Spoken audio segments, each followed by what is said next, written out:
Assalamualaikum warahmatullahi wabarakatuh. Selamat pagi teman-teman. Di sini kita dari kelompok 4 akan mempresentasikan alur tokoh dan latar. Kami dari kelompok 4 dengan anggota yang pertama saya sendiri Nur Hikmah Arifin, dan yang kedua Felicia Rosita Armanda Putri, dan yang ketiga Leli Nuraini Rahmawati. Alur adalah rangkaian cerita yang dibentuk oleh tahapan-tahapan peristiwa sehingga menjadikan suatu cerita yang dihadirkan oleh para pelaku dalam suatu cerita. Istilah alur dalam hal ini sama dengan istilah plot maupun struktur cerita. Ini menurut Aminuddin pada tahun 1991 dalam bukunya halaman 83. Plot atau alur itu dapat dikategorikan ke dalam beberapa jenis yang berbeda berdasarkan sudut-sudut tinjauan atau kriteria yang berbeda pula. Nurgianto membagi pembedaan plot berdasarkan kriteria urutan menjadi 3, yaitu yang pertama ada plot lurus atau progresif, yang kedua ada plot sorot balik atau flashback, dan yang ketiga ada plot campuran. Jadi mari kita bedah satu persatu. Apa sih plot lurus atau progresif itu? Yaitu plot lurus itu bila peristiwa-peristiwa yang dikisahkan bersifat kronologis. Jadi peristiwa-peristiwa yang pertama diikuti oleh peristiwa-peristiwa yang kemudian, jadi berurutan ya. Lalu yang kedua ada plot sorot balik atau flashback. Dalam plot ini itu cerita tidak dimulai dari tahap awal. Jadi yang dalam artian yang benar-benar merupakan awal cerita secara logika. Jadi melainkan mungkin dari tahap tengah atau bahkan tahap akhir. Baru kemudian tahap awal itu cerita dikisahkan. Biasanya karya yang berplot jenis ini itu langsung menyuguhkan adegan-adegan konflik, bahkan konflik yang telah ada atau telah terjadi. Dan yang selanjutnya ada plot campuran. Plot campuran ini merupakan gabungan dari plot progresif dan plot flashback. Secara garis besar, plot sebuah novel mungkin progresif atau di dalamnya betapapun kadar kejadiannya sering terdapat adegan-adegan sorot balik, lebih didasarkan pada yang lebih menonjol atau yang lebih bersifat gradasi. Selain pembedaan plot berdasarkan urutan, ada juga pembedaan plot berdasarkan kriteria jumlah, yaitu ada 2. Yang satu ada plot tunggal dan yang kedua ada plot subplot atau plot ganda. Jadi mari kita bedah satu persatu. Plot tunggal itu apa sih? Plot tunggal itu biasanya mengembangkan sebuah cerita dengan menampilkan seorang tokoh utama protagonis yang sebagai hero. Dan yang kedua ada plot subplot atau plot ganda, yaitu terjadi ketika sebuah karya fiksi memiliki lebih dari satu alur cerita yang dikisahkan atau terdapat lebih dari seorang tokoh yang dikisahkan perjalanan hidup, permasalahan, konflik yang dihadapinya. Lalu juga ada pembedaan plot berdasarkan kriteria, yaitu dibagi menjadi 2, plot padat dan plot longgar. Plot padat ini ketika cerita disajikan secara cepat, peristiwa-peristiwa fungsional terjadi secara susul-menyusul dengan cepat. Hubungan antara peristiwa-peristiwa fungsional ini terjalin juga secara cepat, hubungan antar peristiwa juga terjalin secara erat, dan pembaca seolah-olah dipaksa untuk terus-menerus mengikutinya. Yang selanjutnya itu plot longgar. Plot longgar itu sebenarnya kebalikan dengan plot padat. Yaitu plot longgar itu terjadi apabila pergantian peristiwa berlangsung lambat dan hubungan antara peristiwa itu diselai dengan berbagai peristiwa tambahan atau berbagai pelukisan tertentu seperti penyituasian latar dan suasana. Jadi tadi kalau plot padat kan dia terjalin secara cepat. Jadi kalau plot longgar itu terjadi secara lambat. Yang selanjutnya itu ada tahap-tahap alur. Apa sih dan apa saja tahap-tahap alur itu? Yaitu yang pertama ada tahap perkenalan atau eksposisi, ada tahap pertentangan atau konflik, yang ketiga tahap penanjakan konflik atau komplikasi, dan yang keempat ada tahap klimaks, lalu yang terakhir ada tahap penyelesaian.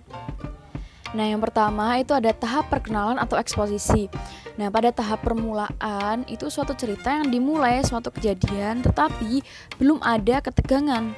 Jadi kayak perkenalan para tokoh, reaksi antar pelaku, penggambaran fisik, penggambaran tempat.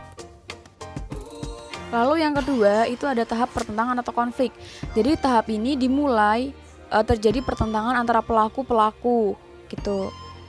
Jadi pada tahap pertentangan ini ada dua jenis konflik sebenarnya, yaitu ada konflik internal sama konflik eksternal. Jadi kalau konflik internal itu ya terjadi dalam diri tokoh. Lalu konflik eksternal itu yang terjadi di luar tokoh. Nah, yang selanjutnya ada tahap penanjakan konflik atau komplikasi. Nah, di tahap ini itu di mana ketegangan mulai terasa semakin berkembang dan rumit.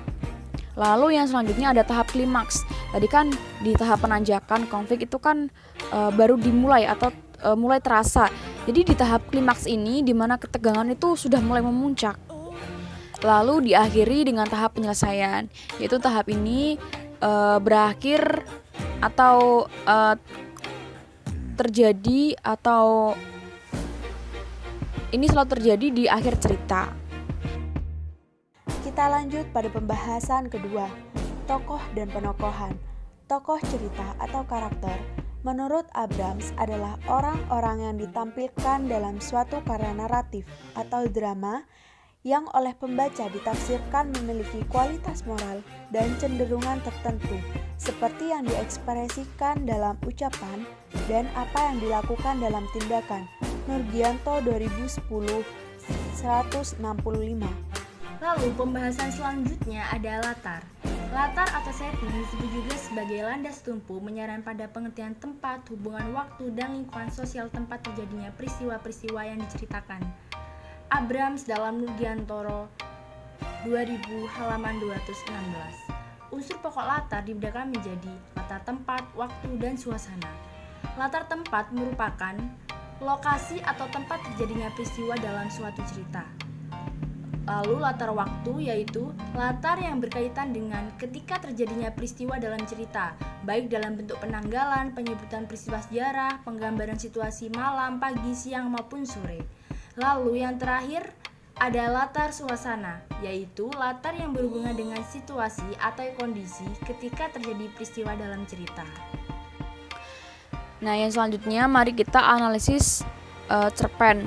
Jadi kelompok kami menggunakan cerpen yang berjudul Caronang. Nah, di sini saya akan menganalisis alurnya dulu. Nah, dalam cerpen Caronang, alur cerita ini menggunakan alur campuran, di mana paragraf pertama menjelaskan bagaimana perasaan penulis setelah Caronang itu dibawa ke rumah untuk dipelihara. Kemudian di paragraf 6 baru menceritakan bagaimana awal mulanya Caronang itu didapat, yang kemudian dipelihara. Lalu pada paragraf. Nah, alur mempunyai tahap-tahap. Jadi cerpen Caronang ini menggunakan tahap-tahap alur. Jadi yang pertama itu ada perkenalan atau eksposisi. Nah, pada tahap permulaan ini bisa dilihat pada paragraf 2, 3, dan 4. Dalam paragraf ini penulis menjelaskan siapa sih itu Caronang, seperti apa ciri-cirinya, dan bagaimana kehidupannya. Lalu yang kedua masuk ke tahap pertentangan atau konflik. Jadi di sini ada konflik internal dan konflik eksternal. Tadi sudah saya jelaskan jika konflik internal itu terjadi dalam diri tokoh. Nah, dalam cerpen Caronang ini konflik internal terjadi pada paragraf 16 pada kalimat selama perjalanan sementara ia mendayung akan dilanda kepanikan tertentu. Nah, fakta bahwa di dasar sungai buaya dan biawak masih hidup. Sedangkan konflik eksternal yaitu konflik yang terjadi di luar tokoh. Nah, dalam cerpen Caronang ini konflik eksternalnya terjadi pada paragraf 16 pada kalimat aku sebenarnya agak mengeluh dan bertanya apakah tidak sebaiknya menyewa perahu bergitir. Lalu yang selanjutnya memasuki penanjakan konflik atau komplikasi.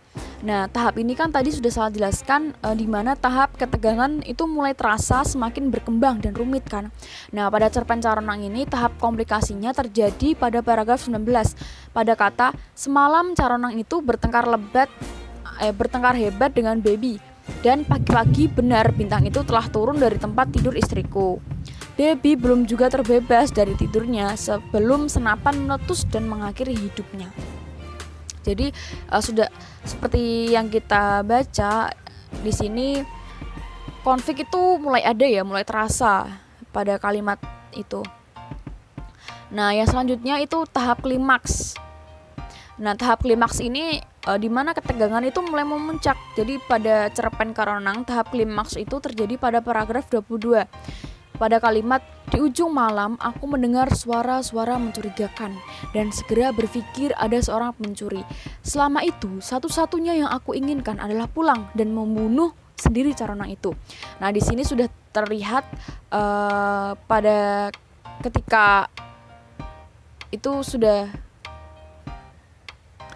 sudah mau membunuh Caronang itu kan sudah mulai memuncak ya konfliknya.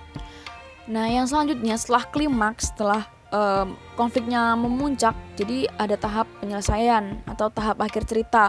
Itu pada bagian ini biasanya berisi penjelasan tentang nasib-nasib yang dialami tokoh setelah mengalami peristiwa puncak itu.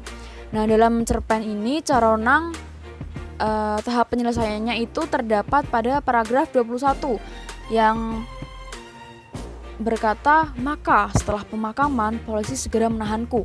Dan juga pada paragraf 23, Don Jarot telah membunuhnya, disembelih dan dijual ke warung sate anjing. Itu merupakan tahap penyelesaian pada cerpen Caronang ini. Pada pembahasan kali ini, tokoh dan penokohan pada cerpen Caronang. Tokoh merupakan orang yang menjalankan seluruh peristiwa dalam sebuah karya sastra. Penokohan merupakan penyajian watak atau pencitraan pada yang ditujukan oleh setiap tokoh. Dalam cerpen Caronang terdapat binatang yang menyerupai anjing, yang memiliki sifat penurut, jinak, pintar, tetapi pada akhirnya ia menjadi jahat. Tokoh ini disebut dengan tokoh tambahan. Yang kedua yaitu tokoh Don Jarot. Dia adalah pembantu, kadang emosian, kadang baik, dan Jarot ini merupakan seorang pembunuh laki-laki hanya karena perempuan atau yang menemukan habitat dari Caronang tersebut. Yang ketiga yaitu tokoh Aku. Sebagai pelaku utama memiliki sifat baik, sayang terhadap keluarga, dan sayang terhadap binatang peliharaannya. Analisis berikutnya yaitu latar. Yang pertama, latar tempat, ada rumah, sungai, pelabuhan, pulau terpencil, dan terakhir rawa yang penuh ilalang. Kedua, latar waktu. Latar waktu yang tampak pada cerpen ini yaitu pagi hari dan malam hari. Dan yang terakhir yaitu latar suasana. Suasana yang muncul yaitu ada rasa takut, panik, kagum, senang, menjijikan, sedih, dan marah. Sekian presentasi dari kelompok kami. Jika ada kata yang kurang berkenan, kami mohon maaf. Dan jika kalian punya pertanyaan, langsung ketik pertanyaan kalian di kolom komentar Google Classroom. Terima kasih.